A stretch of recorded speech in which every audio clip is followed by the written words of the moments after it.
Boss, anong year model to? 2015, sir. Hello guys, good morning. Itong 2015 na Hyundai Accent. Ito tips. Sige nga boss. Aircon mo nga boss. So, gumagana yung compressor. Pero yung fan, wala. High lang yung umikot kanina, yung narinig yung. Ayun, wala oh. Wala siyang low. Natin niya mabuti, no? Hindi umikot yung fan, oh. Ayan, oh. Hindi umikot. Yan ngayon, mag-high pressure yan. Yan, oh. Yung lagpas 200 na. O pag ganyan, high pressure. O pag ganyan ang mangyari sa inyo, mga kabayan. So, itong resto. So, i-check natin to. So, paano i-check? So, dito yun. Ayun, oh. High na naman yun. So, ito yun. Yung 1 and 2. Right? So, i-check natin to, guys. Sige, pag-i-ano muna, pag-ipatay muna.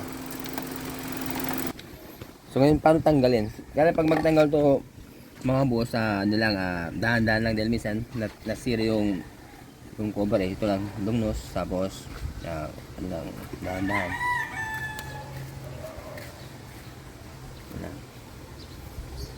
Minsan pag binibigyan mo yan, nasira yung cover niya.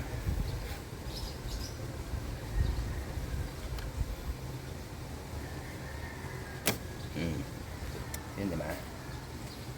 1. Ito rin. So, lunos na. Kaya nasakto lang yung ipit mo. Yan yung iba na nagagawa namin, sira na. Oh, ganun na kabisig. Tapos, paano testingin? Ganito lang. Testingin natin. So, yung test light, ilagay natin sa ano. Ito, sa positive. Yan, nilagay ko, di ba? So, yan. Ito yung number 1. Ayan, oh. Oh, may ilaw. Ito yung high kanina. Nakita nyo? Ayan, oh. Ito yung high. Ayan, oh. Okay.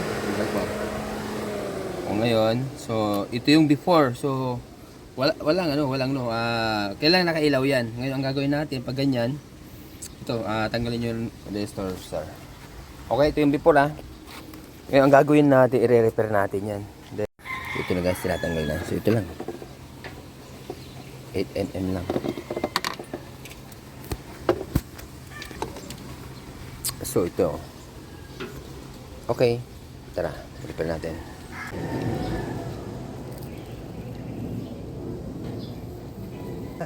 Anong sira nito, boss?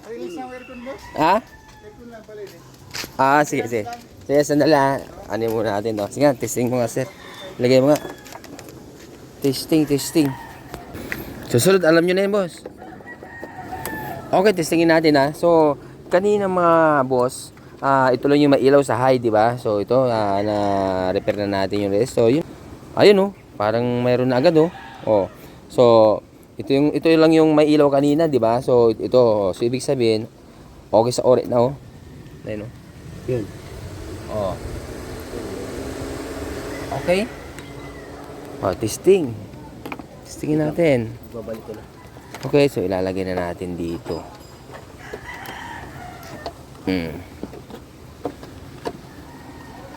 Yung number 1, ito yung high, di ba? High. So, ito yung number 2. Basta yun ang kadalasan na nasira po. Once na walang low, may high, or may low, walang high, so restore lang ang kadalasan na nasira. So yan, nare-repair natin. Magagawa natin ang parang ginagawa natin ang paraan para yun ang tulong natin sa mga kapwa natin. And okay. Testing. Alright, so testing. Testing na. Okay. So kanina pag... sige. Aircon.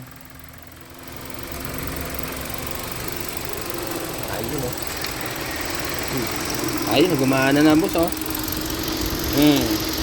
kanina, yung kanina high lang ang mano kanina. Kaya gumana kanina nung intercom dahil siya yung mainit na. Ayun, low tsaka high, At saka lumagpas ng 200 kanina na 225 PSI. So yan. Kailangan wag lumagpas ng 200 dahil pag lumagpas ng 200, high pressure. Okay. Ayun lang, i-repair lang natin yung resort block nito mga kabayan. Itong Hyundai Accent na 2015 model. Tsaka yun, oh, malamig na rin, oh. Ayos. Okay sa alright na agad. Saan nyo nakita? Sa TikTok, YouTube, tsaka Facebook, lahat.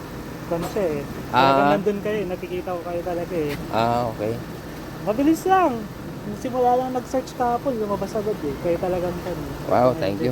Maraming salamat kay Facebook at saka YouTube. Ayun, nakita tayo ni boss. So yun lang, hanggang sa ngayon, mag-guide na kayo mga kababayan. May social media na. Oh.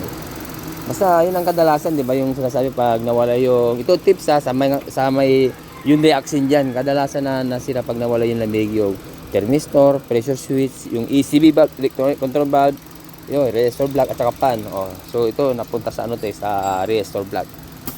Okay? So yun ang tips natin. Boss, okay na boss? Okay na ba yung lamig natin, boss? Okay po, Okay na, okay po sir. Okay. Anong pangalan niyo, boss? Taga saan kayo? James na lang sir. Taga saan? Pangasinan. Wow, taga Pangasinan ba? Saan sa Pangasinan? Pusurubio. Wow, ako San Carlos. Taga Pusurubio pa si boss. Kaso, ano, Ilocano sila eh. Kung marunong sila marunong kayo Pangasinan? Nakakaintindi lang sir. Di isa. Oh, may discount pa sana kung marunong magpangasinan si boss. Pero ang marunong yung asawa nyo. Sir. Susunod, dalhin nyo yung asawa nyo para may discount. Expert. Ayos, okay na.